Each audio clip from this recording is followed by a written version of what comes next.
السلام عليكم ورحمة الله وبركاته. ازيكم يا بنات؟ عاملين ايه؟ يا رب دايما تكونوا بخير وكويسين. ما تنسوش اللايك والشير والاشتراك وتفعلوا علامة الجرس. النهارده طبعا هقول لكم ازاي تعملوا نسكافيه البلاك برغوة. دي علبة هي فاضية، هي مطرح قهوة برضو، تمام، مغسولة كويس.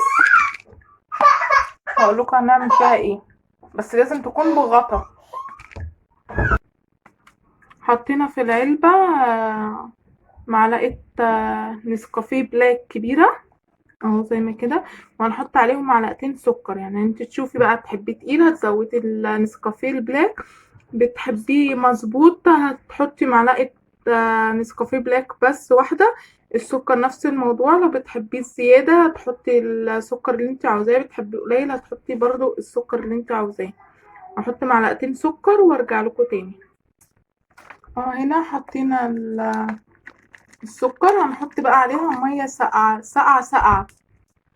هنحط بتاع اقل من ثواني اوريها لكم اهي، مش شايفين يعني حاجه هي لا تذكر.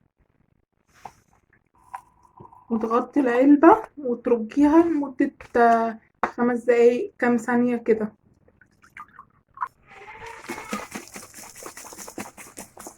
اهو كده. وهتقعدي ترجيها كده قوي لمده كام ثانيه لحد ما العلبه كلها تتملي رغوه، ونحطها في الكوبايه. هنا هو حاطين برضو طرف المعلقه كده، على طرف المعلقه نسكافيه، وتحطي فوقيه اللبن اهو. هنا كده صبينا لبن في الكوبايه، وهنقلبه ونحط بقى الرغوه اهو. شايفين الرغوه عملت ازاي؟ اهي هتحط، تروحي بقى ايه صباها كده اهو اهي، وتحفه. واشربي بقى كوبايه النسكافيه بمزاج. كل الطبق